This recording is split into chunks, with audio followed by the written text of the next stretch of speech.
Yes yes నిరుద్యోగులకు కానీ ఎవరిని కూడా ఇబ్బంది పెట్టే ప్రయత్నం చేయరు.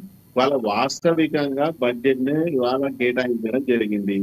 ఉన్న అప్పులు పోగా వడ్డీలు పోగా మన ఆదాయం ఎంత, మూలధనం ఎంత, దానికి ఏ విధంగా వనరులు సమకూర్చుకోవాలి, ఆదాయాన్ని ఎట్లా పెంచుకోవాలి, అన్ని అంకెలేసి లెక్క వేసి దాని ఉన్నది వాస్తవంగా బడ్జెట్ ని ప్రవేశపెట్టింది. వాళ్ళలాగా గతంలో బడ్జెట్ కేటాయించి కూడా ప్రజలకి మరి అందనటువంటి ఆ పథకాలు తీసుకొచ్చి మన ప్రజలను మోసం చేసే ప్రయత్నం కాంగ్రెస్ పార్టీ చేయలేదు. ఇవాళ 31,000 కోట్ల రూపాయలు రైతు రుణమాఫీ చేసుకున్నాము. 6,000 కోట్లు ఆల్రెడీ చేసినాము. మళ్ళీ 1,50,000 స్లాబ్ వచ్చినప్పుడు అది చేస్తాము. అదేవిధంగా ఆగస్టు 15 కల్లా 2,00,000 కోట్ల రూపాయలు రుణమాఫీ చేయడానికి మేము హామీ ఇచ్చినాం. అది నెరవేర్చే దిశగా పనిచేస్తాం. విద్యార్థుల విషయంలో 100% మేము దానికి కట్టుబడి ఉన్నాం. వాళ్ళకి నోటిఫికేషన్ వేసినాము, ఎగ్జామ్స్ ప్రిపేర్ అవుతున్నారు. రేపు గ్రూప్ టూ కూడా వాయిదా వేయడం జరిగింది. గ్రూప్ 1, గ్రూప్ 2 అది నవంబర్, డిసెంబర్ లో ఉంటది.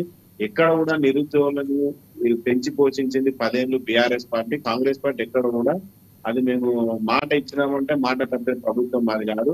మేము ఎన్ని నియామకాలు ఉంటే ఆల్రెడీ మాది జాబ్ క్యాలెండర్ కూడా మేము చెప్పినాము. మేము జాబ్ క్యాలెండర్ ఇస్తాం, నోటిఫికేషన్ ఎప్పుడు వేసాం తెలుసు, అన్ని చెప్పింగ్ చేస్తున్నాం. వాళ్ళలాగా 10 ఏళ్ళ కూడా జాబ్ క్యాలెండర్ వేయలే, వాళ్ళు నోటిఫికేషన్ వేయలే. ఇక వాళ్ళు మా నిరుద్యోగుల గురించి మాట్లాడితే, ఇక బడ్జెట్ గురించి మాట్లాడితే ఇక అంతకంటే ఇక ప్రజలు చూస్తారు. ఏదైనా సరే మేము వచ్చి 8 నెలలు అవుతుంది. ఇంకా ప్రభుత్వం ఇంకా ప్రస్తుతం ఉన్నటువంటి ఈ అప్పుల గండ నుంచి బయటపడే ప్రయత్నం చేస్తూ ఇటు రాష్ట్రాల్లో కూడా ఒక ఆర్థికంగా ఇబ్బందులు పడి మరి అప్పుల పాలైనటువంటి రాష్ట్రాన్ని సరిదిద్దే ప్రయత్నంలో అన్ని రకాలుగా రాష్ట్రాన్ని గాడిపెట్టే ప్రయత్నం చేస్తాం. నిరుద్యోగులు కూడా ఎక్కడ కూడా మేము ఎవరిని కూడా ఇబ్బంది పెట్టే ప్రయత్నం లేదు. ఇప్పుడు అన్ని విధాలుగా ఏ చార్జీలు మెట్రో వాటర్ దానికి 3,385 కోట్లు కేటాయించినారు. జిహెచ్ఎంసీకి 3,065 కోట్లు కేటాయించినారు. అదే విధంగా అంటే ఇక్కడ మనకి నిరుద్యోగులు అనేవారు గతంలో చూసుకుంటే ఆచార్య గారు పూర్తిగా కీలక పాత్ర పోషించారు. నిరుద్యోగులకు సంబంధించి ఎక్కడ కూడా అంటే ఉద్యోగులకు సంబంధించి కూడా పీఆర్సీ విషయంలో కానీ 20 నుంచి 30% పెంచుతారు. గతంలో కేసీఆర్ లాగా పెంచలేరని కూడా హరీష్ రావు మాట్లాడినటువంటి పరిస్థితి మీరు చూసే ఉంటారు. అంటే ఇంకోటి ప్రభుత్వ ఉద్యోగుల కేటాయింపులు కూడా పూర్తి స్థాయిలో లేవు.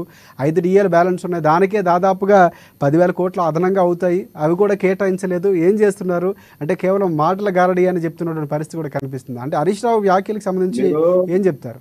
ఇప్పుడు హరీష్ రావు గారు ఫస్ట్ బడ్జెట్ సమావేశంలో కూర్చోంటారు ఎమ్మెల్యేగా. అసలు ఏం పెట్టారు, ఉద్యోగులకు పెట్టినరా పెట్టలేదన్న 31,768 కోట్ల రూపాయలు నిరుద్యోగులు పెట్టినాం. ఆయన పెట్టిన బడ్జెట్ కాపీలోనే ఉంది. మరి అది కూడా చదువుకున్నప్పుడు హరీష్ రావు మాట్లాడినంత మాత్రాన ప్రభుత్వం మాట్లాడితే మేము చూసుకోవాలి. జరగబోతున్నటువంటి అసెంబ్లీ సెషన్స్ లో దాని మీదే ప్రశ్నిస్తామని కూడా చెప్తున్నారు. నిరుద్యోగులకి బడ్జెట్ కేటాయించలేదంటే పేజీ నెంబర్ మీరు 6వ పేజీలో చూడండి బడ్జెట్ పేపర్ల. నిరుద్యోగులకి 31,768 కోట్లు కేటాయించినారు. మీరు ఏదైనా మాట మరి హరీష్ రావు మాట్లాడితే అంతకంటే దుర్మార్గం ఏముంటుందండి? అంటే కేవలము ప్రభుత్వాన్ని మీద బురద జల్లాలి, ప్రభుత్వాన్ని ఏదో చేయాలనే ఉద్దేశంతో చేస్తున్నది. కానీ నిజంగా బడ్జెట్ లో ఏం పెట్టామని కూడా సోయలే కూడా మాట్లాడితే కదా మనం ఏం చేయలేము. మేము ప్రభుత్వము నిరుద్యోగులకు కట్టుబడి ఉన్నాం. మేము డిఎస్సి వేసినాం, రేపు గ్రూప్ 1, గ్రూప్ 2 వేస్తాము. మాకు నియామకాలు 100% ఎవ్రీ ఇయర్ ఏదైతే వేకెన్సీస్ ఉన్నా ఆ ఇయర్ లోనే కంప్లీట్ చేసే ప్రయత్నం చేస్తామని రేవంత్ రెడ్డి గారు నిరుద్యోగులకు హామీ ఇచ్చారు. ఎక్కడ కూడా నిరుద్యోగులు ఆందోళన లేరు, అందరు ప్రశాంతంగా ఎగ్జామ్స్ ప్రిపేర్ అవుతున్నారు.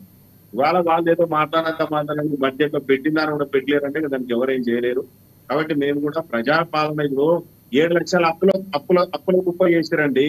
ఎక్కడ పోయినా ఏ బ్యాంకు పోయినా కూడా అప్పుల కుప్ప చేశారు. మిత్తులు కట్టడం అయినా ఫస్ట్ నెక్స్ట్ కావాలంటే అప్పిస్తామనే పరిస్థితి ఉంది ఈ రాష్ట్రంలో. మీలాగా దుర్మార్గంగా గతంలో ఏదైతే ఆర్థిక దోపిడీ జరిగిందో రైతు బంధు పేరుతోని, అటువంటి ఆర్థిక దోపిడీ ప్రాజెక్టుల పేరుతో ఆర్థిక దోపిడీ జరిగిందో ఆ దోపిడీ జరగకుండా పారదర్శకంగా చేయడానికి మేము ముందుకు వచ్చాం.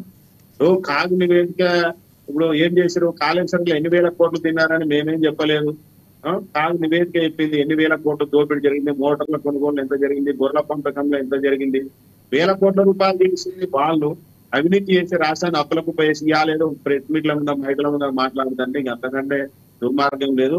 కేవలం అది అమరవీరులకు జ్యోతి కట్టడానికే 165 కోట్లకి టెండర్ పెట్టి 178 కోట్లు బిల్ ఎత్తినటువంటి మానీయులు వాళ్ళు రాష్ట్రం గురించి, బడ్జెట్ గురించి, రాష్ట్ర ప్రజలకు దోపిడీ సొమ్ము గురించి మాట్లాడాల్సిన నైతిక హక్కు వాళ్ళకి లేదు. రైట్ రైట్ ఇటువైపు రామ్మోహన్ గారు, అంటే చూసుకుంటే ఇందాక మీరు